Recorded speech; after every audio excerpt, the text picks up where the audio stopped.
everyone! Welcome back to my channel, Elena Vines. Panoorin mo ang video na to kung member ka ng SSS, beneficiary ng 4Ps o kabilang sa low-income households. Baka isa ka sa maaaring makatanggap ng hanggang 12,000 pesos na cash assistance, pero hindi lahat ay automatic na qualified. Dahil may magandang balita para sa maraming Pilipino.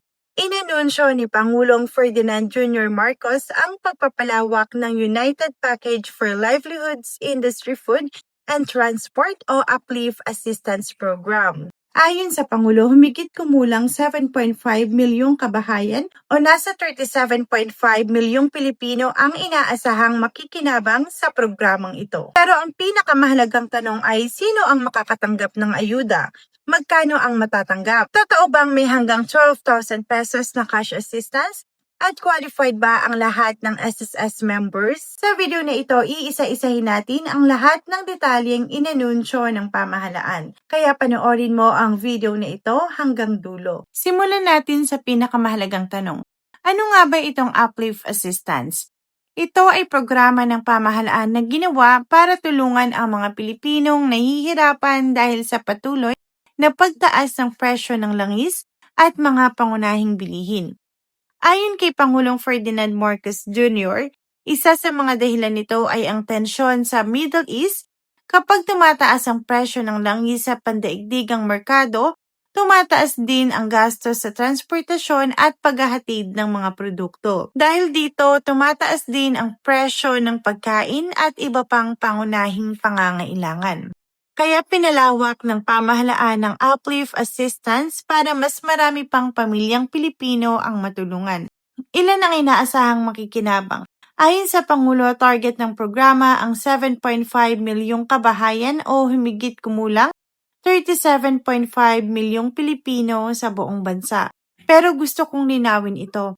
Ang 37.5 milyon ay hindi nangangahulugang ganoon karaming individual ang direktang bibigyan ng pera. Ang tinutukoy dito ay ang kabuuang bilang ng mga taong kabilang sa 7.5 milyong pamilyang inaasahang makikinabang sa programa. Ngayon, sino nga ba ang makakatanggap? Una, ang mga benepisyaryo ng 4Ps at Walang Gutom Program. Kung kabilang ka sa Pantawid Pamilyang Pilipino Program o 4Ps, o sa Walang Gutom Program, sinabi ng Pangulo na makakatanggap ang mga qualified beneficiaries ng one-time additional assistance na hanggang 2,000 pesos. Ibig sabihin, isang beses lang ibibigay ang karagdagang tulong na ito. Pangalawa, ang mga poor at near-poor households na nasa CBMS. Kasama rin sa programa ang 2.5 milyong poor at near-poor households na natukoy sa pamamagitan ng 2024 Community-Based Monitoring System o CBMS. Kung hindi ka familiar sa CBMS, isa itong database ng gobyerno na ginagamit para matukoy kung aling mga pamilya ang may hirap o near-poor upang sila ang mabigyan ng prioridad sa iba't ibang assistance program. Base po sa announcement, ang grupong ito ay makakatanggap ng 2,000 pesos bawat buwan mula July hanggang December. Ngunit hinihintay pa rin natin ang kumpletong guidelines para sa eksaktong process ng qualification at payout. Pangatlo naman, ang mga low-income workers na verified ng SSS. Ito naman ang bahagi na maraming nagtatanong.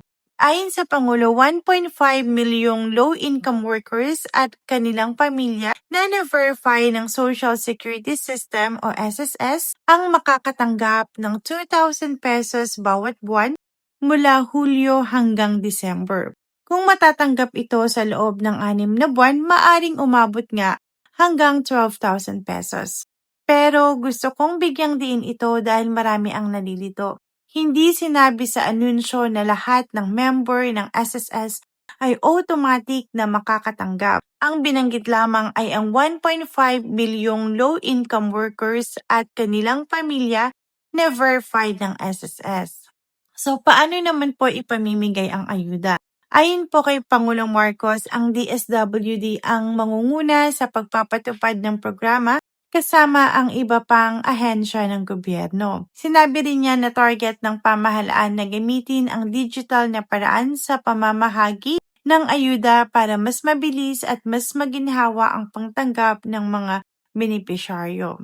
At bago po tayo matapos, mag-ingat tayo sa mga kumakalat na post at mensahe sa social media na nagsasabing automatic na qualified ang lahat. Mas mabuting hintayin ang official na implementing guidelines ng DSWD at iba pang ahensya para makatiyak kung sino ang tunay na qualified at kung paano ipamimigay ang ayuda. Kung nakatulong sa inyo ang video na ito, huwag kalimutang i-like, i-share at i-subscribe ang ating channel. Maraming salamat po.